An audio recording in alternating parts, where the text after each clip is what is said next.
we need to read that book because we are ultimately being examined on that book. Okay, so it's really important. At least once we have to read that. Okay. And the first time you read some of that book, it might not make sense to you at that point, but that's why we have all of these other steps. We have all of these other steps in place to help you embed that knowledge and make sense of that content. Okay.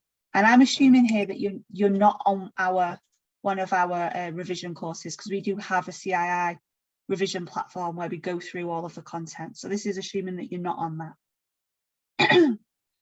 What you want to do then is, once you've read the book, you want to try and condense that book. So you might do it chapter by chapter. So once you read chapter 1, you want to try and condense that. So this is where you start making your notes. Okay. This is useful because for your own notes, you have to use your own words. And if you understand something, you can put it into your own words. Okay. Next, revision cards. So you can make revision cards yourself. We do have some free revision cards. I'll share those with you at the end. We do still have some free, or we do sell them as well. So revision cards will help you test your knowledge, helps you to break down the content. And remember, the exams for the CII are multiple choice. This means that you're tested on knowing what the CII means in what they're saying. So CII questions will often say things like, what is the definition of proximate cause? And this is something that you would typically see on a revision card, or you might write onto a revision card if you're going to make your own. Next, we look at practice questions. So this is where you're testing your knowledge to see where you are and ultimately what you don't know. Okay. You can use Revision Mate. There's questions on there. There's questions at the end of each chapter in your textbook. There's questions at the end. Of each chapter, there's multiple choice, and there's some that aren't multiple choice as well. You've got the examination guide. You've got a mock paper in there as well. And if you're on one of our courses, you'll know that we've got questions at the end of each chapter and at the end of the course as well. There are other resources online if you search around for those. And next, you can use checklists as well. So this is where you are ticking off that you know everything about a topic. So if you want to do a checklist, I'd focus on the learning outcomes of the book. So each learning outcome has some learning objectives. So if you tick off each of those when you know that. But do remember that the learning outcomes in a book, they don't always sort of correlate to the chapters. So learning outcome 2 might be chapter 3, for example. So make sure you bear that in mind when you're looking through those. And then as we get to the bottom of the funnel, we go back to the questions again. So what we're trying to do at this point in our revision is narrowing down what we don't know. Okay, so now there might be less of this, less of what you don't know. So the areas you've got to focus on are getting smaller and smaller. We do revision cards again. So this time you put in the ones you know to one side and just keeping the ones that you're getting wrong, that you don't know. And then the last point in this revision funnel is the luggage stuffing. There's always going to be bits that you struggle with. There's always going to be bits that you struggle to remember. That's normal. It's the same for everybody. But those parts will be different for everyone. It's at this stage, it's really right before your exam, we're looking here. So if you've got your exam coming up in the next couple of days, and maybe the night before or the morning of the exam, or even in the waiting room if you're going in person, this is where you're forcing in to your brain, your short-term memory, that information that you don't know and that you're really struggling to remember, so that when you go into your exam, you've still got it fresh in your memory, you've got a scrap piece of paper, you can just write it down really quickly and it's there in case you need it. Okay. So the books are really long, and what's a useful thing to do is try and improve your reading technique and increase our reading pace. So Jim Kwik is an expert on this. There's some YouTube videos online about this, and he's also got some books about it as well. But back when we learned to read, we all read out loud. So we all remember having to read out loud to a teacher or reading out loud to our parents, for example. And what this does is it actually slows down our reading pace. It's slower, that's a slower pace than the pace that we be thinking. So if you read through a book, you might find yourself reading out loud in your head. So at the same pace as you would speak the words. So if you're reading by sight, a good tip to do is if you put your tongue at the top of your mouth, because sometimes we tend to mouth the words when we're reading. You can try putting some music on in the background as a bit of a distraction, because your mind can try and speak to you. And all of these things can help us to speed up that reading pace. Don't regress. So we've all been there. I do this all the time. I'll read a page of a book and I'll go, I have no idea what I just read. I'm sure so many of us have been in that situation before, and you've got to go back over it again. So this happens when we're bored and we've lost focus. We carry on acting out the reading, but we're not actually doing it.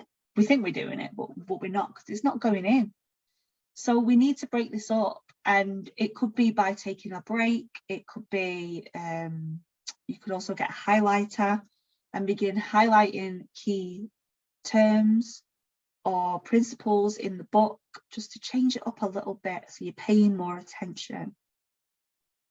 Just makes you more alert in what it is that you're doing. And we can also use pointers as well.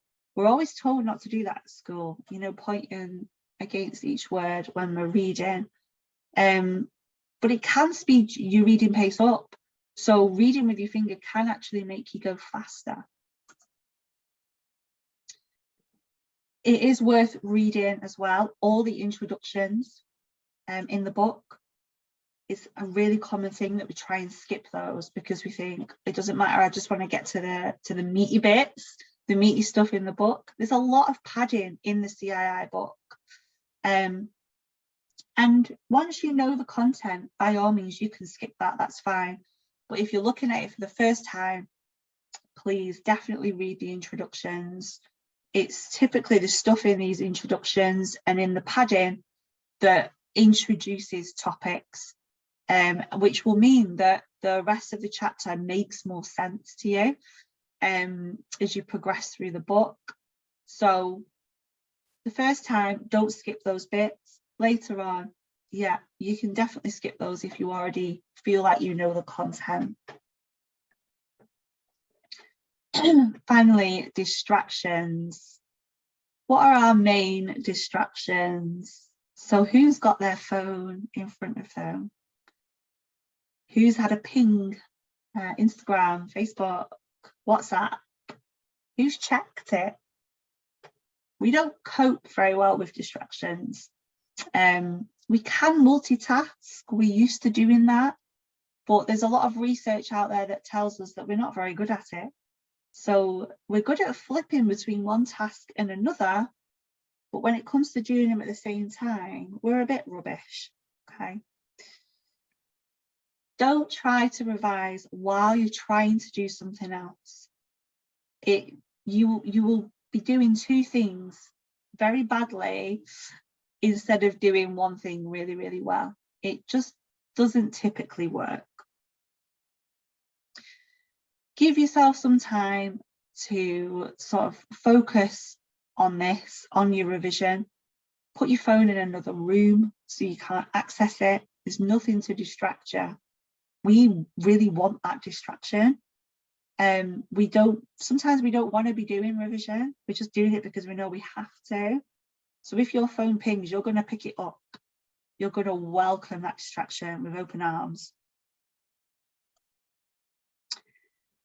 And so we can get through things quicker, we can look at chunking words. So rather than reading things through in individual words and sentences, we can look at them in 3 to 5 words at a time. So put chunks of the book in as you're going through. Some of you might consider yourself already very fast readers. You might already be an absolute expert at doing this.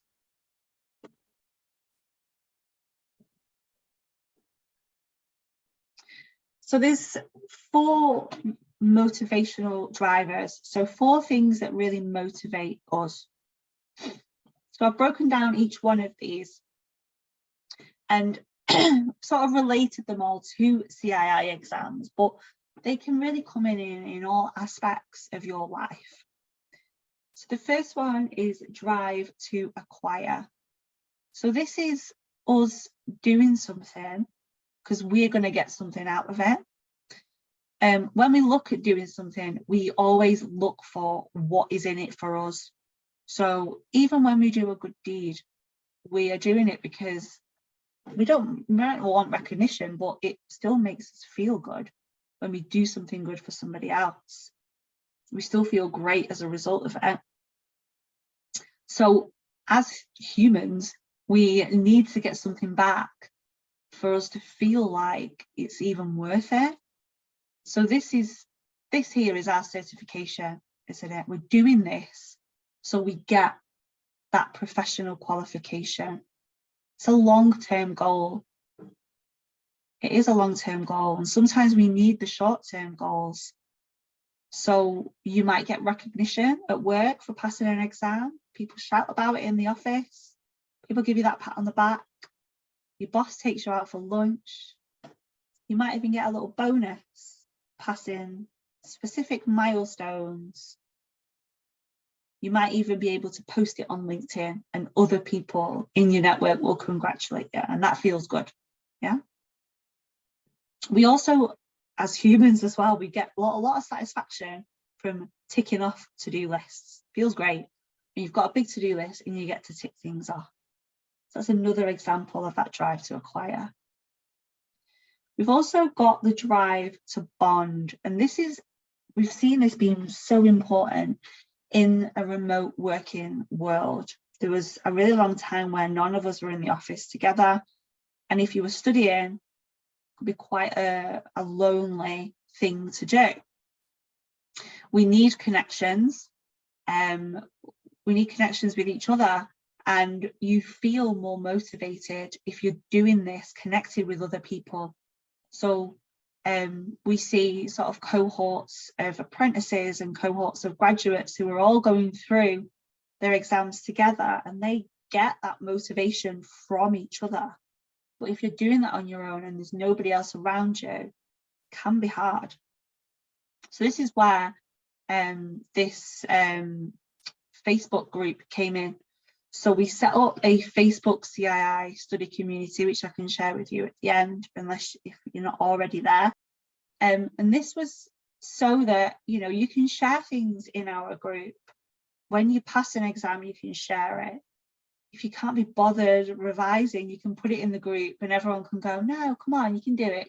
Just half an hour. We can really spur each other on. You can ask questions about the books and the topics. And either you'll get like a technical expert, like myself or somebody else in the business, or even a student might help you who's done the module before. But the ultimate thing is it feels like you're not doing it alone. Okay, even if you might be doing it alone, it's hard to motivate. But if you feel like you're not alone, it can make it just that little bit easier. We've also got drive to learn. So the drive to learn is, why are we doing this? Are we doing it because we want to learn? But occasionally the drive to acquire might be higher. We might want to be CII accredited. If you're doing it because you enjoy it, it will probably be your drive to learn. So you will fall under one of those. As humans, we are quite curious people. We like to discover. So if you feel like you're learning from your CIIs, you are going to enjoy it more. There are always parts of these CII books where it doesn't relate to our jobs, and that's hard. It's really nice and it's quite cool, and it's like, oh yeah, I know this, when we're reading something that we do every day that's in our jobs. But there is so much stuff out there in these exams that just don't relate to anything that we do. Okay, and the whole thing about the CII exams is to expand your knowledge into those areas.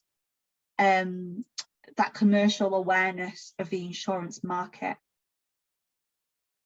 For some parts, obviously, are going to be less relevant than others, and we can't focus on that. We have to focus on what it is that we're actually learning.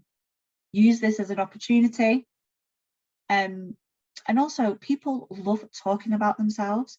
So for example, if you work in claims and you're completing an underwriting module, go to your underwriting department, go to an underwriter and say, hey, can you tell me about your job? How does it work day to day?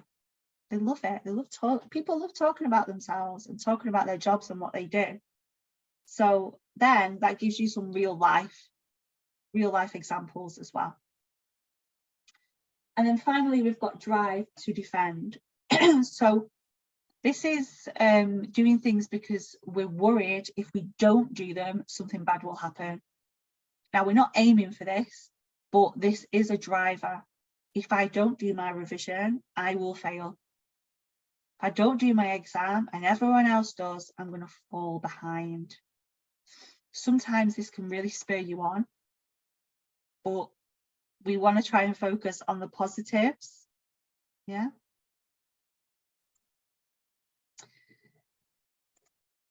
So there is, I'm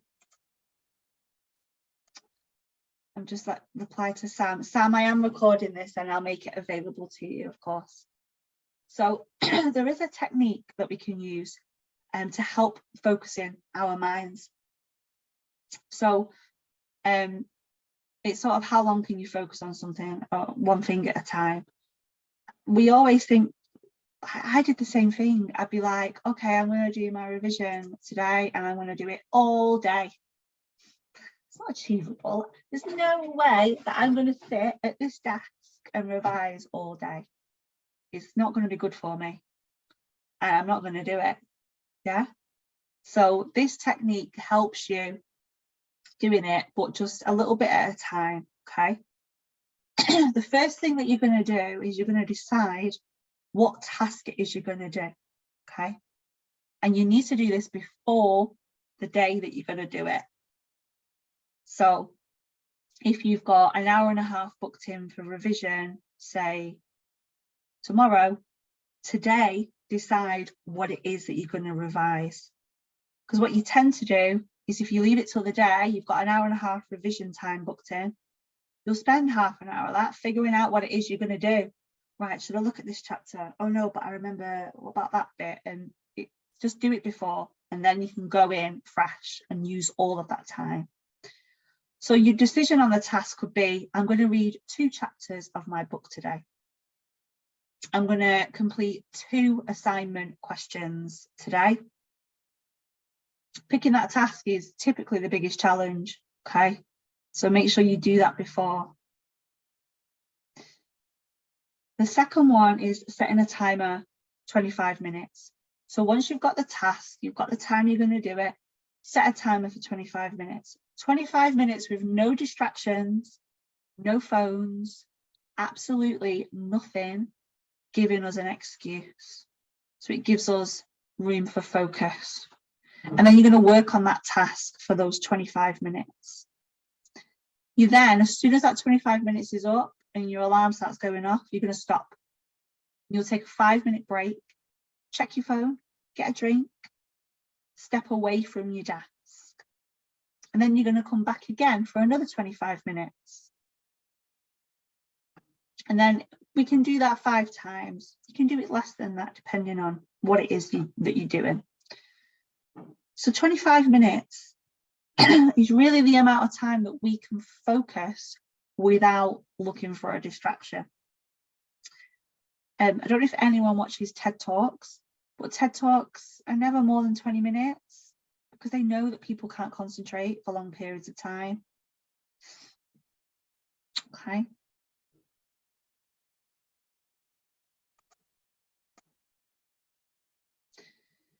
So we've got some quotes here. So whether you think you can or you think you can't, you're right. When we prepare for our exams, we are going to have a mindset on if we can pass or not. Okay. I think it was Lauren who's got her exam on Tuesday. You've probably got some sort of mindset about how that's going to go. And that is really going to influence whether or not you pass. Okay. If you go in there convinced that you failed, you are at a disadvantage. You're going to second guess everything that you do. You're going to doubt yourself. You're going to be changing answers even when they're right. So if you can go into your exam thinking, I have done everything that I can do, I'm prepared, I've got it, I'm all right, you're going to give yourself a better chance. And that voice in your head will be on your side. That's what we want. Okay. So watch your self-talk. So watch that voice in your head and make sure that it's on your side. You become like the 5 people you spend the most time with. Choose carefully. So do you remember when you were a kid and your parents would always have a say about who you hang around with? Yeah. They knew the influence that has on us. Yeah. The reason for this is because they knew that people can be a good or bad influence. Yeah. And this carries on when we grow up. But now it's it's you that decide who you spend your time with. You're going to meet people, whether that's in work or in your personal life, who will cheer you on with your studying. Be like, yeah, you've got this, it's fine. I've done this before, you've totally got it. But then you will have others who will say to you, don't bother with it, it's a waste of time. It's really hard, it's not worth it. You don't need to revise till the day before. Okay, you'll meet those types of people. And if you surround yourself with the people who are saying positive things or negative things, your benchmark is going to be influenced by those. It's like if you think about healthy eating, if you're in the office, it's a Friday and you're thinking, I'm going to go out and get a Mackey's, I'm going to go and get a McDonald's. But then everybody goes out and gets a salad from like this new local salad place. Are you going to go out and get McDonald's and bring it back? Possibly not, because you've been influenced by everybody else. You don't want to be the only one. So chances are you'll probably go and get the salad. Yeah. So day to day, sort of the impact of this is really significant. You want to make sure that you surround yourself with positive people, people that you want to be more like, because you will be more like them if you surround yourself with them. And the opposite of that is true as well. So finding that positive peer group is really important. And I hope that we can do that by giving you this Facebook group. Everyone is in the same boat. Everyone's boat's a little bit different, but ultimately we all want the same thing. We all want to be successful and pass our exams and surround ourselves with that sort of positivity. Clear desk, clear mind. Does anyone else tidy their desks when they're procrastinating? Love procrastination. One of my favourite things to do. Just tidy this. I'll just put the washing in. I'll just do this, you know, when I should be revising or doing my work or whatever it is I'm trying to avoid doing. Yeah. But a clear desk can actually really help you focus. So do allow yourself to do that occasionally. But don't do it if your exam's tomorrow. You know, it's all right if it's next week or whenever, because having a clear desk and having everything nice can help, can really help.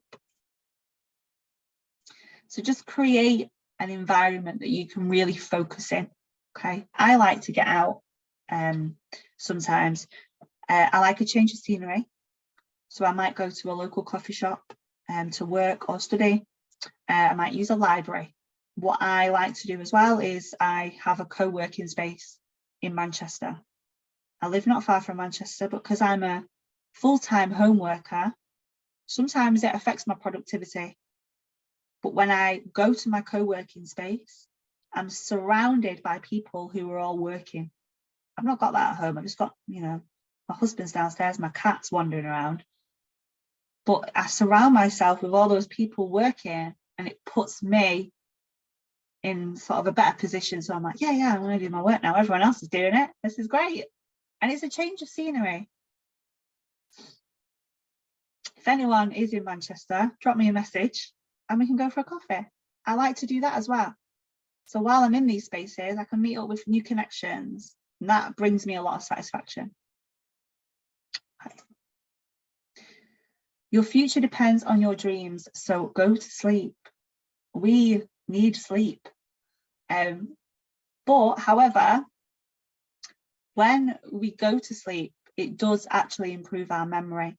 So there was a study about this. So the things that we look at before we go to bed are turned into long-term memories.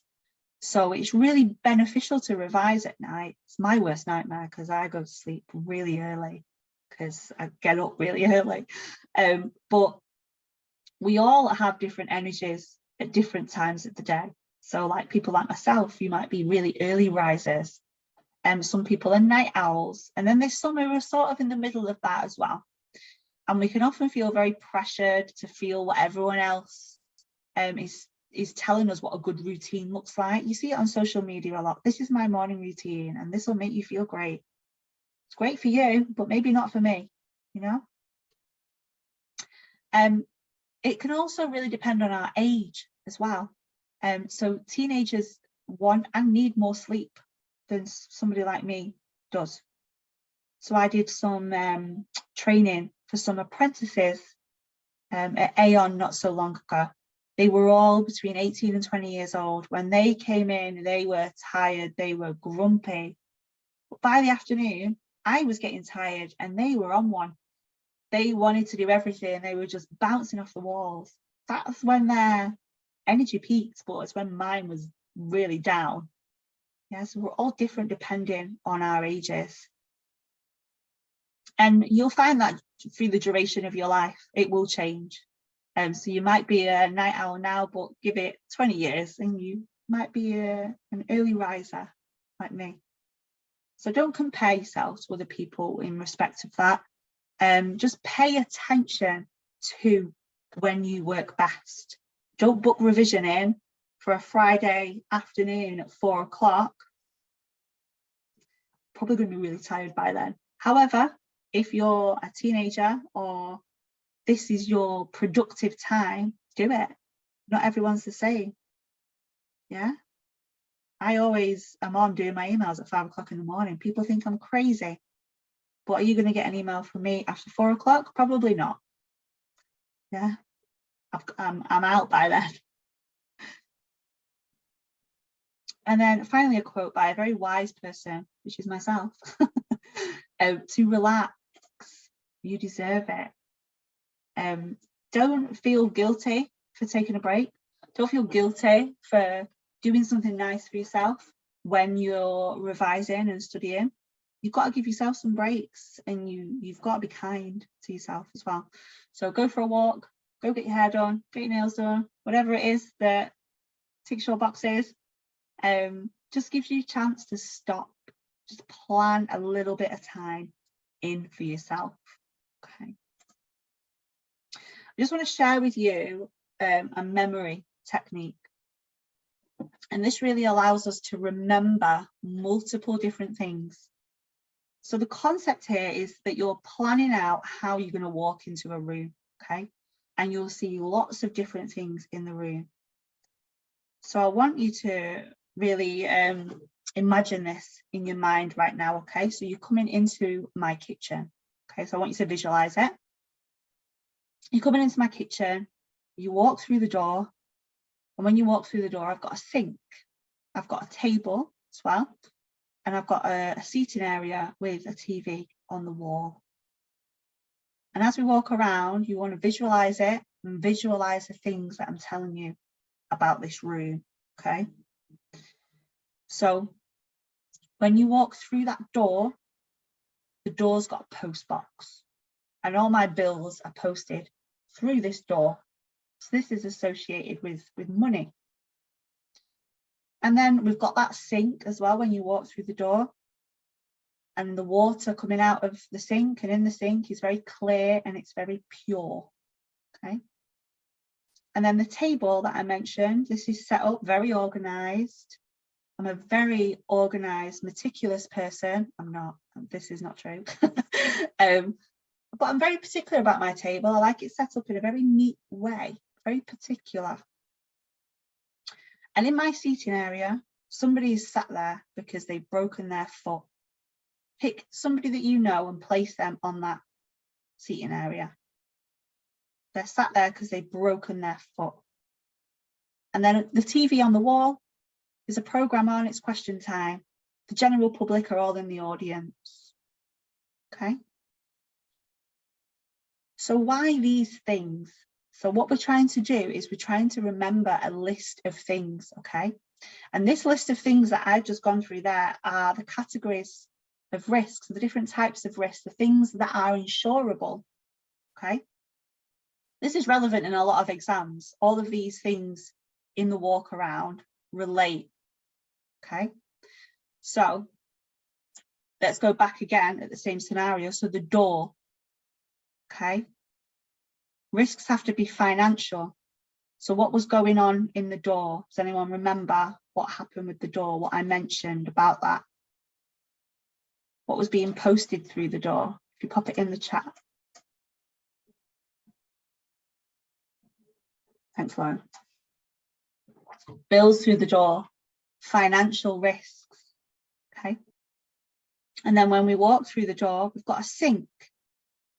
What was going on with the sink? In particular, the water.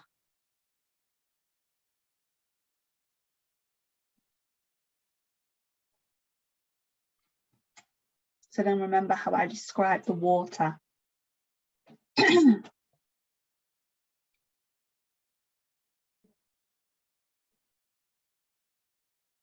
So the water, yeah, well done, Lauren. Clear and pure, pure risks. Sam, pure, well done. Pure risks. The water was pure and clear. Next, particular risks. What was going on with the table? Do you remember what I said about the table?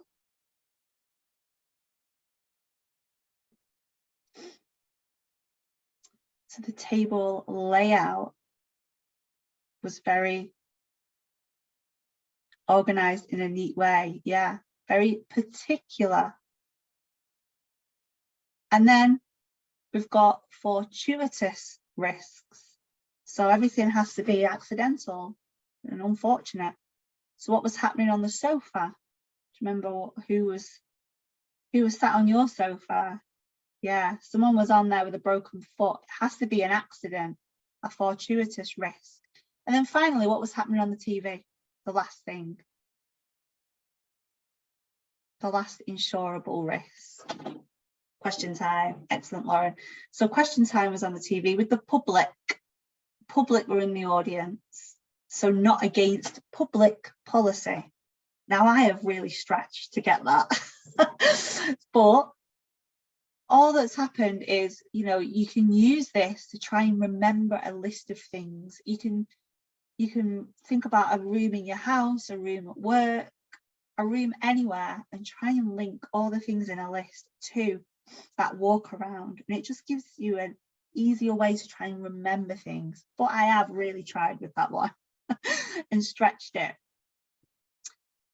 So if anyone who's doing MO5, I know somebody mentioned they were doing, oh no, I think it was M92, wasn't it? But when it gets to your law module, you've got lots of case laws to remember, and they're all names. So like Donahue versus Stevenson. Okay. We have to think about that. Do we know anyone called Donna? Do we know anyone called Stephen? How can we link this to things that we know? And it's going to help us to remember it. Okay. Will the questions ever ask about the cases? The mocks don't look like it. It's hard for me to say because I never know what's going to come up with the questions, but I didn't see any in my exam either. And my exam was quite recent, so it was literally 4 weeks ago. So I didn't see any. I think the main thing you need to take away from case laws in respect of exams is the principle of insurance that is under it, what it means, rather than remembering the dates, the years, and all of that stuff and what actually happened. Just remembering which principle of insurance relates to each case law. That's the main thing. And if you can relate that principle to the case law in some sort of word way, like to help you remember it, then it helps. And Ayla said, I didn't have any in mine either. Yeah, me neither. I really spent a lot of time learning those. It's always the way, isn't it? And then when we look at how we remember, we do all have different preferences on how we do this. So there's 3 key ones that we can pick out, but it's really whatever works for you. So if you're a visual learner, you like to see things, you want colour, you want coloured pens, and you want highlighters, you want to go out and get all those funky pens from W.H. Smith to help you with your revision. I like to do that. But then that helps me procrastinate because I start, you know what I mean. Secondly, we've got writing things out. So this is you rewording things. Another thing that I really like to do. If you can't explain something simply, you don't know it well enough. And then finally, we've got audio. So this is the listening. So whether this is recording yourself, talking about something and listening to it back, or it could be using our audio only content if you're on one of our courses. This is really going to help you. Okay. Thank you for listening. I'll open the floor to any questions, but I am also going to show you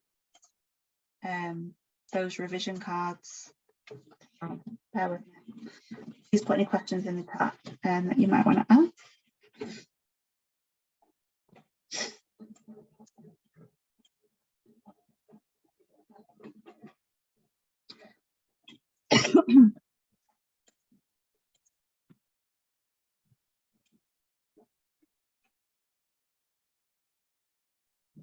So on our website here, we've got all of our courses. And then you can see here, we do offer additional practice questions and revision cards. The I-10, I think it was Lauren that was doing I-10. These are reduced at the moment to £10.20, the I-10 revision cards. Typically they're £36, so they're reduced. I'm trying to see if I've got any other ones. Reduced. M97 as well, if anyone's doing reinsurance, we've got reduced as well. I can't see any support on Revision Mate for the exam except the specimen paper. I can't see any practice questions. There's been an update to Revision Mate, so I don't know if this might be the issue. You should have had an email from the CII about it. I think they've changed the platform, because you should have, oh, you've got them, Lauren, excellent. So you should have access to Revision Mate, and you have questions for every chapter. So if you can't see any of the practice questions, I will contact the CII because I know that they've changed their platform. I've not been on the new one yet, though, to be honest, so I don't know how it looks. Alternatively, you can get an app on your phone as well for Revision Mate, which is really useful. Yeah, and then you've also got the questions in your book as well that you can use. Yeah. Okay. Facebook group.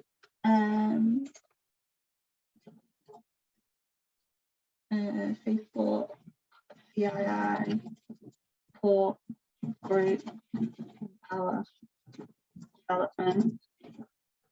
Find there if you've not already.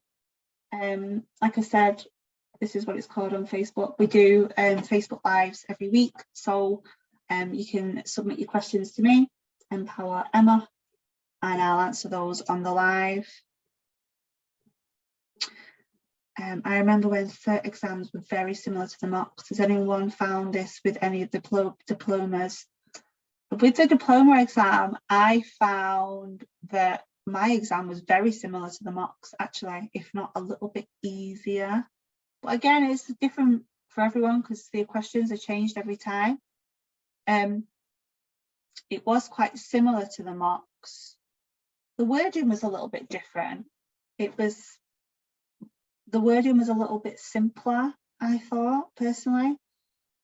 It felt different. I'm not very good at explaining this, but I did think it was quite similar. Yeah. Yeah, this is it, Anela, isn't it? You can go in. No, it is right. That's why I said that. It's like, it depends what you get. You know, I've had students go in for their exam. One person, they've gone in for the same exam at the same time.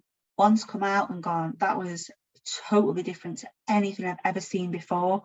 All the questions were, I just didn't expect it. And the other person has said, I had loads of questions that I've seen before, dead easy. 2 people going in at the same time for the same exam. It happens. It's really hard. It's hard to say, isn't it? You could go in. Yeah, I had a lot on statutes. Yeah, I had a lot of questions on non-disclosure, which was strange. Lots of questions about Insurance Act, SIDRA, non-disclosure, abandonment and salvage, all sorts of weird stuff. I was like, I'm not prepared for this. I've learned all the case laws. Yeah. If you don't have any questions, please feel free to jump off. Chris and Michelle say, I know, it's so weird, isn't it? This recording I will put on our YouTube channel, and it will stay there, so you can always go back and watch it back. But I hope that this has sort of helped with planning some of your revision and a bit of that motivation as well. YouTube channel, good question. There you go. This is what that looks like. So just empower development. You're welcome, Anila. Thank you. You can see we've got quite a lot of videos on there. We have these what you need to know sessions, but we reduce them down. But sessions like this stay on full. So I'm just trying to find another one that we did. Approach to diploma coursework. That's a full webinar. Got some module summaries.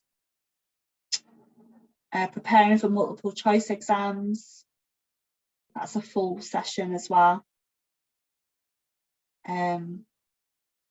Accelerate your revision, achieving ACII. So there's quite a lot full videos there, not just previews. So subscribe, we need more subscribers. Thanks, Lauren. Good luck with your exam on Tuesday. Let us know how you got on. Everything crossed. Remember, go in with that positive mindset, Lauren.